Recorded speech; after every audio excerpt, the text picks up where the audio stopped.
بہت ہی اہم سوال ہے، عورتوں کا عاملوں وغیرہ سے دم کروانا کیسا ہے؟ یہ میں اس کا پورا تفصیلاً اس لیے اس پر گفتگو کروں گی کہ ہمارے ہاں معاشرے میں عدم برداشت کی وجہ سے اور عدم توازن کی وجہ سے ہم جس ذہنی سٹریس کا شکار ہو کر ان عاملوں کی طرف دوڑتے ہیں، کیا وہ عامل ہمارے ان تمام چیزوں کو، ہمارے مسائل کو، ہمارے معاملات کو بہتر کرنے میں اپنا کردار ادا کر رہے ہیں، یا پھر ان کی وجہ سے بہت ساری اور مزید برائیاں جنم لے رہی ہیں؟ خواتین کیوں جاتی ہیں عاملین کے پاس؟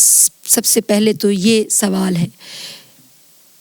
ساس بہو کا جھگڑا ہے، نند بھاوج کا جھگڑا ہے، میاں بیوی کا جھگڑا ہے، یا کسی اور رشتے کے خاندانی، آپ کے جو خاندانی رشتے ہیں ان کے ساتھ جب آپ کا عدم توازن ہوتا ہے، ان کے ساتھ آپ کے معاملات بگڑتے ہیں، تو پھر آپ سہارا لیتی ہیں ان لوگوں کا کہ جن کے پاس آپ کے مسائل نہیں ہیں۔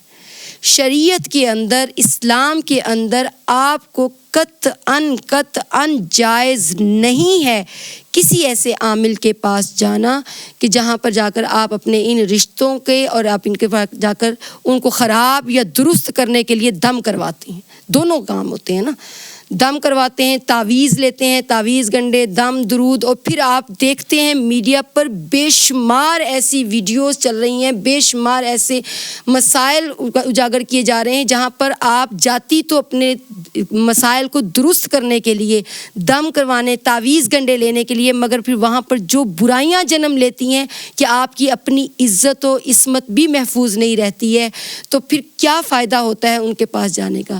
اسلام آپ کو اس کی اجازت نہیں دیتا، شریعت آپ کو اس کی اجازت نہیں دیتی۔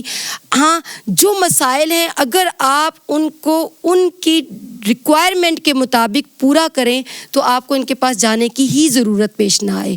آپ تعویذ کیوں لیتے ہیں جب آپ کے پاس قرآن حکیم بہترین موجود ہے؟ الا بذکر اللہ تطمئن القلوب، اللہ کے ذکر میں آپ کے دلوں میں سکون ہے، دلوں کے لیے سکون ہے۔ آپ کے پاس بہترین، سب سے بہترین نسخہ کیمیا جو موجود ہے وہ قرآن حکیم کی صورت میں موجود ہے۔ اگر آپ کو کوئی پریشانی ہے، آپ سورہ ناس کی تلاوت کریں۔ آپ کو لگتا ہے کہ آپ کے اوپر جنات کا ہے، آپ کو سایہ ہے، آپ کو فلاں جس کے لیے آپ جاتے ہیں کالا جادو ہے، تو وہ آپ کو معوذتین دے دی گئی ہیں، آپ ان کی تلاوت کریں، آپ قرآن پاک کی تلاوت کریں۔ آپ کے پاس سب سے بہترین یہ عمل ہے۔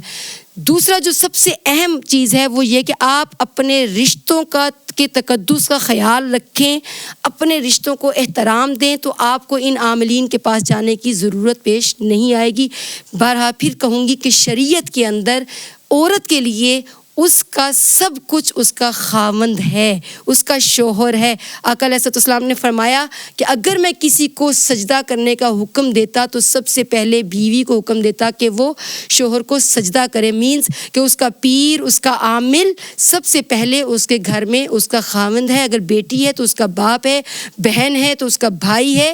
یہ وہ رشتے ہیں جن کو آپ کی تحفظ کے لیے، آپ کی سیکیورٹی کے لیے اللہ تعالیٰ نے الرجال قوامون علی النساء کے جو ہے وہ رول بنا کر آپ پر بنا دیے گئے ہیں۔ آپ ان کی سیکیورٹی میں خود کو سیکیور فیل کریں، اور ان نامحرم لوگوں کے پاس، محرم نہیں ہیں یہ، آپ ان نامحرم کے پاس جا کر آپ کوئی دم، کوئی درود، کوئی تعویذ، کوئی کچھ نہیں لے سکتے۔ یہ آپ کے لیے جائز نہیں ہے، قطعاً جائز نہیں ہے۔